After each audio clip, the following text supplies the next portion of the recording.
বেশ কিছুদিন আগে কিছু ব্রাউনি আর ফেরোরো রোচার চকলেটের অর্ডার পেয়েছিলাম।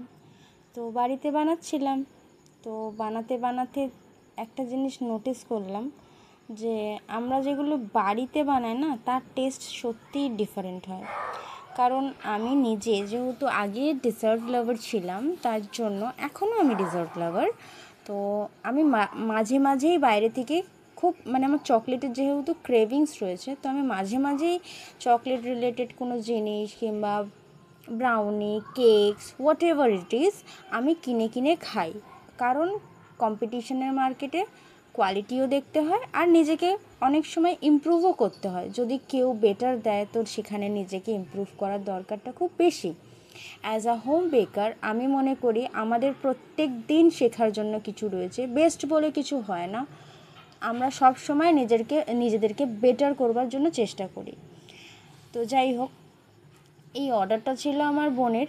আমার বোন যেহেতু কর্পোরেটে সার্ভিস করে, তো তার জন্য ওকে মাঝে মাঝেই লোককে গিফট দিতে হয়। তো ও মনে করে বাইরে থেকে দাম দিয়ে জিনিস কেনার থেকে ঘর থেকে বানিয়ে আমার দিদি যদি দেয়, তার থেকে আমি আরও বেশি টেস্টি আর বেশি ডিলিশিয়াস জিনিসটা সার্ভ করতে পারবো আমার পছন্দের লোকেদেরকে, তাও আবার অ্যাফোর্ডেবল প্রাইসে, আর তাতে ওর দিদিও কিছুটা বেনিফিটেড হবে। তার জন্য আমার বোন সবসময় আমার কাছ থেকে জিনিস নেয়, আর আমিও আমার বেস্টটা দিয়ে তাকে জিনিস বানিয়ে দেওয়ার চেষ্টা করি। তো আমার এই প্যাকেজিংটা কেমন হয়েছিল ব্রাউনি, সেটা তোমরা জানিও। নেক্সট কিছু অর্ডারস ছিল, ওরই অর্ডারস ছিল, যেগুলো ছিল ফেরোরো রোচের। তো ফেরোরো রোচারগুলো আমি এইরকমভাবে করেছিলাম। অ্যাকচুয়ালি ফেরোরো রোচার একটা কোম্পানির নাম। তো আমরা ওই কোম্পানির চকলেটটাকে আমরা ওই রকমভাবেই শেপেতে বানিয়ে দিই। তো আমি এইরকমভাবে একটু স্প্রিঙ্কলস দিয়ে কালারফুল বানিয়েছিলাম। এটা একটা বাচ্চাকে দেওয়ার জন্য বানাতে দিয়েছিল, তো এটা বানিয়েছিলাম। এটা প্যাকেটের ছিল, 9 পিসেস করে একটা ক্যাভিটিতে অ্যাড হতো। তো এটা আমি বানিয়েছিলাম।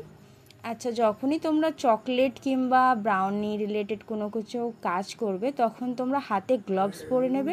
আদারওয়াইজ গ্লাভস যদি না ইউজ করে থাকো, তাহলে ভালো করে কোনো কাজ করবার আগে হাতটা ধুয়ে নেবে। গ্লাভস পরা থাকলে একটা সুবিধা হয় কি, গ্লাভস পরা থাকলে তোমার চকলেটের মধ্যে তোমার হাতের যে আমাদের যে দাগগুলো থাকে না, সেই দাগগুলো পড়বে না। অনেক সময় আমরা ভুল করেই অনেক সময় বেশি চেপে প্রেস করে দিই, তো তার জন্য অনেক সময় চকলেটের মধ্যে ব্যাকাটেরা দাগ পড়ে যায়, চকলেট একটু খুবলে টুবলে যায়। বাট তুমি হাতে যদি পরে থাকো, গ্লাভস পরে থাকো, তাহলে তোমার সেই রকম কিছু হবে না। তো সেরকমভাবে আমি কাজগুলো করবার চেষ্টা করি। তো এই আমার কাজগুলো আমি রেডি করেছিলাম।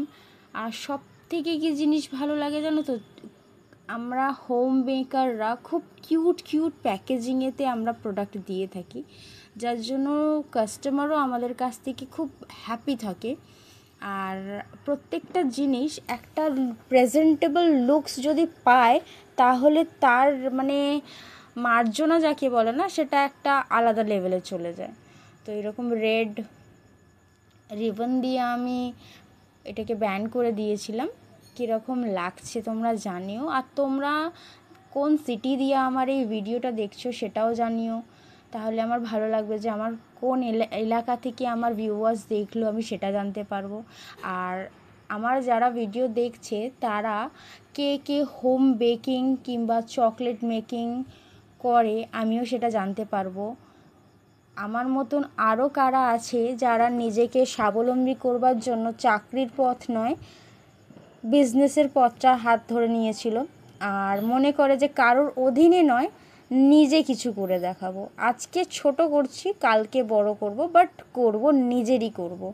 তো তোমাদের যদি আমার এই ভিডিওটা ভালো লাগে তাহলে আমাকে জানিও।